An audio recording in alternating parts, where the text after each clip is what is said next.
Kan tau nggak sih, kalau ini, dan juga ini, walaupun mereka saling nggak berhubungan, tapi ternyata mereka berbagi chef yang sama di balik layar. Welcome to 1% Knowledge.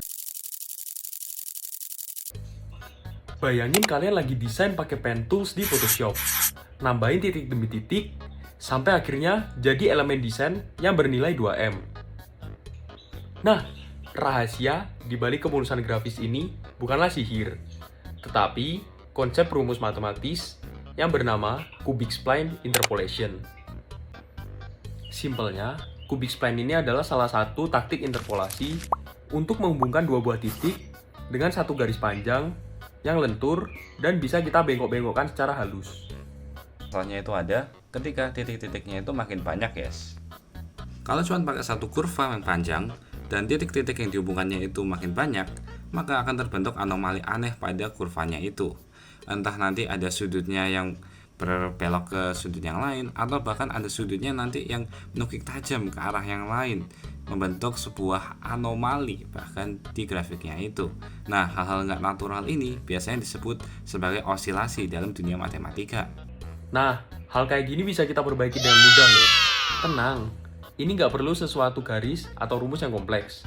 Kita cuma perlu grafik itu dipecah menjadi bagian-bagian yang lebih sederhana. Cara ini juga dikenal dengan nama sistem piecewise. Yes, benar banget. Jadi, tiap dua titik yang nanti mau kita hubungkan akan dibuat sebuah kurva-kurva kecil tersendiri. Nah, jadi nanti bukan terhubungkan oleh satu garis yang panjang, kedua belah titik nanti akan terhubung oleh banyaknya kurva-kurva kecil tadi, sehingga nanti bisa terbentuk satu garis panjang kalau kurva-kurva kecil tadi itu digabungkan.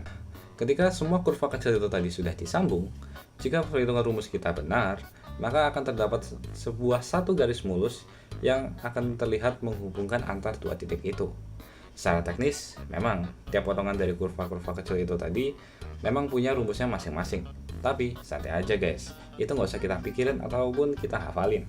Tapi kuncinya itu ada di sini guys, yaitu 3 kunci penentu apakah grafismu itu akan berhasil atau gagal. Yang pertama, grafismu harus melalui titik yang sudah ditentukan. Kalau nggak melalui, maka I'm sorry, tapi grafismu itu gagal guys. Berikutnya, arah grafismu juga harus nyambung, nggak boleh tiba-tiba banting setir ke arah lain. Yang terakhir, lengkungannya harus konsisten. Kalau tiba-tiba lengkungannya itu nggak konsisten dan menjadi arah kayak yang kunci kedua tadi, yang tiba-tiba banting setir ke arah lain, maka itu juga artinya grafismu nggak valid. Nah, kalau semuanya terpenuhi, maka selamat. Harusnya grafismu nggak akan ada patahan sama sekali dan kamu bisa melihat grafis yang halus dan juga crispy itu tadi guys. Nah, itu dia 1% knowledge kita hari ini. 1% knowledge, follow for more.